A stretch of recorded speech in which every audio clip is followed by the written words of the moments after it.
everybody. Tim Grimes here with Marvin Daniels. Good afternoon, Marvin. Good afternoon. Well, we have a really exciting video today. Two SP coaches just dropping the bomb on you. No, just joking. We do have an incredible video. I'm very excited. Marvin seems more ambivalent about it, but I'm going to get him jazzed up, I feel like, as we go along. If you don't know who we are, Marvin and I give SPs, manifesting, your specific person, special person, law of assumption type advice with a real practical psychological slant. And that's not the psychological slant, because we don't believe in Neville and haven't read Neville. Quite the contrary. It's just we actually fucking want these ideas to work for you and know how to make them work for you when it comes to relationships. Marvin manifested an SP after 5 years of no contact and is a male. Pretty unusual to have a male do that, or to have anybody do that, quite honestly. I've written multiple books about Neville and his teachings, as well as many other manifesting teachings and concepts I've written about and spoken about a lot. So we know about this subject from a law of assumption perspective, but we think that grounded, psychologically sound, romantic advice and relationship advice really goes well with it. And that's what's missing so often in this law of assumption commentary. But today we do have a bomb for you. And it's something that I just don't think many of you have really heard in this community. Marv, I'm just going to lay it out for them, okay? Go for it. Are you getting a little bit more excited about about this truth bomb? My toes are tingling. I can tell your toes are tingling. No, we were on a call with someone, just get to know us call, a free consultation for someone who was serious, who wanted to work with us and then is working with us on this upcoming Friday. And somehow we got to the point where we were talking about what she was doing with her SP and the lack of contact and how she wasn't reaching out, and she thought, she wasn't supposed to reach out. She was very familiar with the SP community and how you use thought transmission. You do not reach out, right? You do not reach out. She also was very familiar with she was actually working with another dating coach who encouraged you not to reach out ever, to make sure the guy comes to you. Be that feminine essence, let the guy come to you. And then Marv and I laid on our shtick, which is completely different, basically just being like, fuck all that awful advice. Why the heck are you not just reaching out to this guy and acting like the normal, wonderful, beautiful, loving person you are, and see how he reacts? And she had already, she was getting there. So that clicked for her, because she knew it was the right thing to do. It was a heart-led thing to do. And that's what really, all joking aside, that's what Marv and I really try to share, is heart-led advice, like goals and rules type advice when it comes to dating. Treat the prospective partner or your partner the way you yourself want to be treated, emotionally and energetically, and you will get love in return, right? That's just how it works. But anyway, then the conversation broadened, and I was just saying, like, fucking A, man, like most women in this day and age, this lady lives in LA too, especially like if you're in like a Western city with a lot of people, it's usually the woman who should be reaching out to the guy. It's time to turn the tables. That's right. You want a dating hack from Marvin Tim. There it is, Marv. Now you're excited. Now you're, look at this guy. My spidey senses are tingling.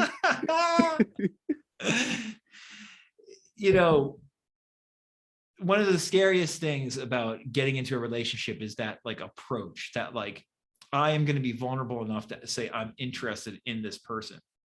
And usually, traditionally, it's the guy who has to do that, right? Or like you gave a great example yesterday, Marv, of like, if it's like at a bar, like, if a woman sees a guy that she's attracted to, she might position herself in the bar, like sit in the way so the guy notices her, makes it very, clear that she's there, right? But she will not actually go up to him, right? Usually the guy has to have the gumption or the balls to do that.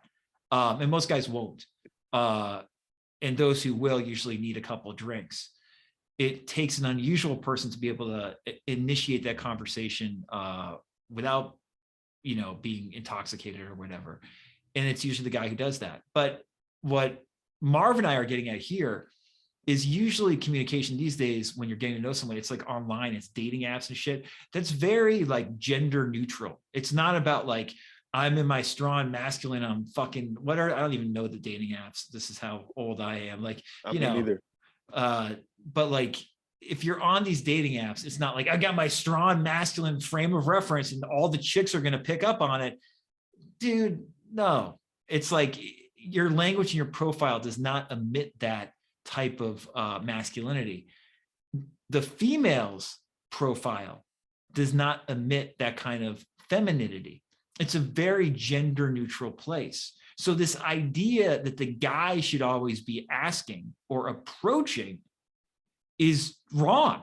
You're basically at like a 50-50 place here. Like, in my opinion, there's nobody, unless like it's like a dude with like a dick pic as his profile pic. Like, there's no one with like more than like a, 60% one way or the other. Like, like you have to be like a guy with a penis in your profile pic to be above 60% masculine. And you have to be like a woman with like your boobs hanging out, like to be above 60% feminine. Everything's the 40 to 60 range online or when you're texting. There's not a lot of, when you haven't actually met the person yet. That means gals, fucking don't be bashful. Start asking the guy out. I mean, you don't have to be overt about it, but if you're interested, I'm telling you, the guys are scared to say they're interested. You're probably scared too. Just fucking do it. This goes for both guys and girls, but gals, this is a hack. And then coincidentally, not a coincidence, we spoke to someone else this morning, a very nice Italian woman, and she had actually gotten into an argument with her longtime friend who didn't like her doing this. Guess what this woman did? Very intelligent woman who's done a lot of self-work already. Guess what she did over Christmas that got her friend upset? She told a guy she was interested in that she was interested in him. Marvin and I were like, damn, good work. Like, that's exactly what you should do. And you know what? Nothing happened. The guy was like, I don't know if the guy just froze. He certainly might have, or maybe just there genuinely wasn't interest, but it didn't happen. No big deal. And this woman was mature enough to deal with it. If she keeps on doing shit like that, oof, she's going to have the pick of the litter. This is the hack. I don't know how many of you can handle this shit even, but Marv, you see me, I am amped. Yeah, we got to get you on Sirius XM, man. We need your own station. An LOA station on Sirius XM. Tune in, commercial free. Got to pay $4.99 a month though. Oh my gosh, man.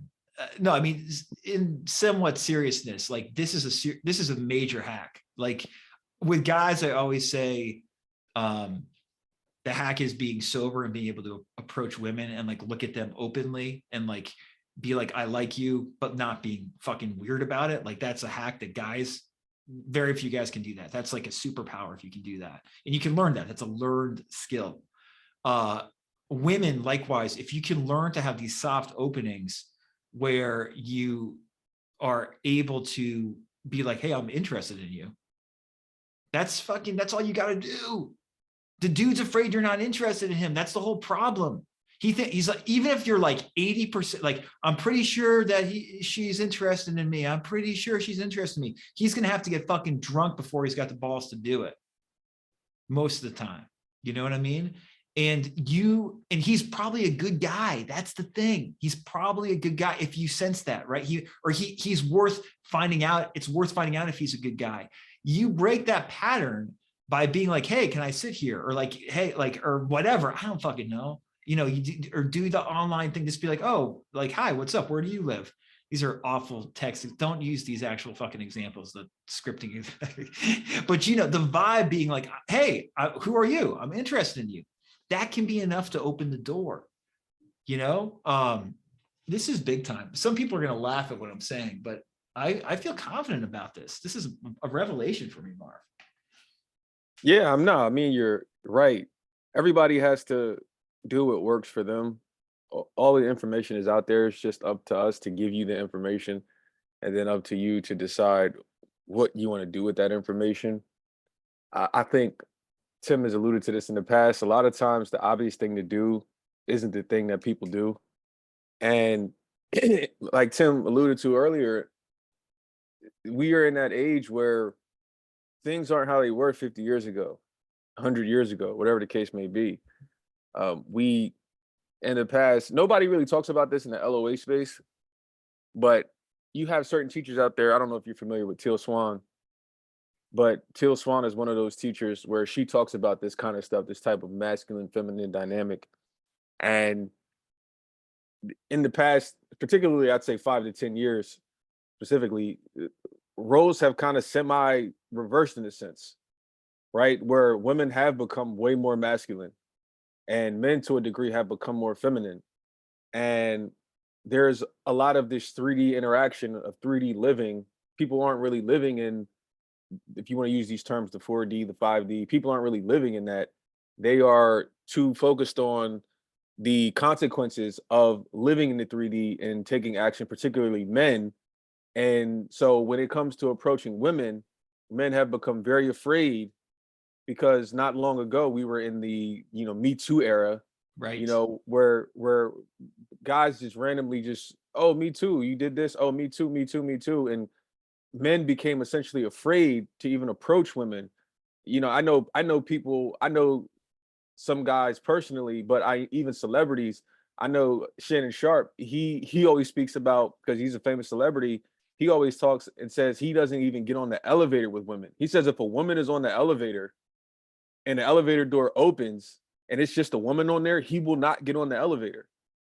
And I've heard this from other CEOs and different things like that. Like the dating landscape in the 3D outside of LOA has become extremely toxic and it has flipped upside down because some of these men, regardless of status, you could have low income, you could have mid income, you could be high income. A lot of men nowadays, quite frankly, are afraid to make the first move to out of fear of rejection or fear of being labeled a creep, out of fear of false accusations or whatever the case may be. That happened to that the football player Michael Irvin. You might have heard about it a couple years ago. They had it on camera where he was talking to a woman, and next thing you know, she said that he, I don't know, sexually harassed her or something like that. But the whole thing was on camera in a hotel lobby. You could see he didn't even touch her, and the lawsuit was dropped and everything, and he won, but he lost his job. He was on Fox, you know what I mean? So what Tim is saying, ladies, is true. Nowadays, you have all this dating talk, this independent woman talk, you know, I can do what a man can do. All right, well then make the first move Yeah. because that's essentially in the 3D. If you're going strictly based off of 3D, that's what has happened now. And so now it's causing women to have to make the first move. It's causing women to say, okay, well, now you got to step up to the place. You guys wanted this. You guys wanted equality. You wanted to be treated just like us. You wanted to do what we did. Okay. Now you're in a perfect position to be able to do that. So when the time comes, don't be like, oh no, I'm a woman. He should make the first move. No, because sometimes, especially nowadays, you're probably going to blow your chance of meeting a really good guy just because you think you're going to live in the end or do an affirmation, especially with online dating. Because over the past few years, 10 years or so, people interactions have gone down drastically, in my opinion. Nobody knows how to talk to anybody in person anymore. Nobody knows how to communicate. Nobody knows how to do any of this type of stuff. We've become so accustomed to texting, not talking on the phone, not talking to person, not meeting people. Dating apps have made it extremely comfortable for us to just live in this bubble and to communicate that way. So, yeah, ladies, this is what we told the person we talked to yesterday, and the people we talked to today, and there's nothing wrong. Don't let these LOA people make you think that you sending the first message, especially as a woman, don't let them make you think that, yo, I don't need to send a message first. I don't have to do that. That's not true. If you like somebody, especially if you're on online dating, because it might be too late. Because I think the person that Tim and I were speaking to, I think, wasn't it that the profile had disappeared so she couldn't find the guy anymore? Yeah, Something like that. she did weird shit, which she openly admitted. And she's a good person, like, because she was like, I can't initiate to the degree that I want to, because I'll be leading too much. And the guy got, I think, a little bit, oh, she's not serious. And then the profile disappeared. Yeah, So, so now so now so we she got to fucking talk Friday about how to get in contact with the guy that we don't have his profile. So that's what I mean, and this is the thing, is like, we help you with this stuff, guys. If you work with us, or whether a guy or a woman, we help you get comfortable making the first move, or reaching out in this way, right? But you don't need help, but often many of you it will definitely expedite the process of getting a good partner into your life, because a lot of folks, especially in the SP community, need some prodding, some pushing, because they don't want, they're passive. Oh, they're going to come to me. Let me know how that goes a year from now. If you want your SP quickly, make the first move. This goes, by the way, listen, I'm not taking guys off the hook too, Marvin. I know you got more to say here, but like, if you're a guy, this goes double. Guys, you're right, not off the fucking hook. Go get her, guys. right. Go get her. Yeah. But Marv, continue on, please. No, yeah, you're spot on. I would say, I mean, anybody that's been following our content for a while, we always no, don't get it twisted. Tim and I always believe in these ideas, these concepts, these Neville Goddard and yada yada yada. But there is a time and place, excuse me, to take action. There is 100% a time and place to take action. So you just got to remember that. And what we're seeing is a lot of times people aren't taking action when they should be, and it causes them to miss out on whatever they're trying to get. But also, too, you got to remember, be very careful when you're listening to the advice of some of these people, because a lot of these, like the person Tim and I had been speaking to recently, a lot of these people, they steer you in the wrong direction. And I've said this before in past videos. Tim said it. You got to be careful about when you get 3D worldly advice, because Tim and I are working with somebody, talking to somebody, and they had got 3D worldly advice from a dating coach and not an LOA coach. And I said to this person, I said, you got to be very careful, because these coaches can pander to you. These coaches, and particularly if you are a woman and you are dealing with a male coach, and he is predominantly talking to women, and he is predominantly working with women, you have to be careful for those types of dating coaches, men whose clients are predominantly women, because they will pander to you and lie to you and tell you what you want to hear and keep you trapped and keep you stuck. And they aren't even living by the law that they are talking about. Because I've heard too many horror stories of dating coaches that tell pander to women and tell them what they want to hear. And then you find out what's going on in their personal life, because their personal life always comes out, because they have too many followers, they have too many subscribers. And then you start hearing stories about these guys, and they have 6, 7 women on the side, and they have a girlfriend or a wife, and you find out that they're not practicing what they preach.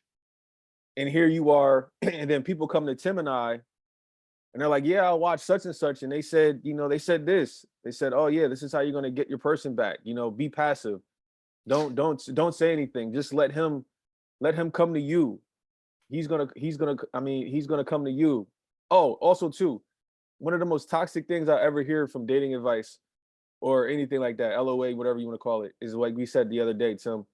If they wanted to, they would. Yeah. You always hear people say that. If they Good wanted way to to, stay single if you trust that advice. if you wanted to, if they wanted to, they would. They would reach out to you. They would. And I said that's not necessarily true. Some people do want to. Some people do want to, but they're afraid and they don't know how to, because of whatever that reason might be. So don't think just because your person, whoever your person is that you're trying to get back or whatever, just because they haven't reached out, don't think that that's not because they don't want to. Maybe they just don't know how.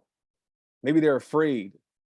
So I think that was important to mention as well. Hugely important. I'm glad you did mention it. And yeah, I mean, that's why, ladies, you can just do some small thing or a few small things to show you're interested, and it can literally be the difference between connecting with someone, potentially meeting your future husband, and being fucking single for the next several years. And I don't mean that dramatically. It's these little bits of action and insight. So yeah, if you want help, if you have questions, you know where to find us. Link is in the description. Until next time, be well and stay healthy and sane in your relationships.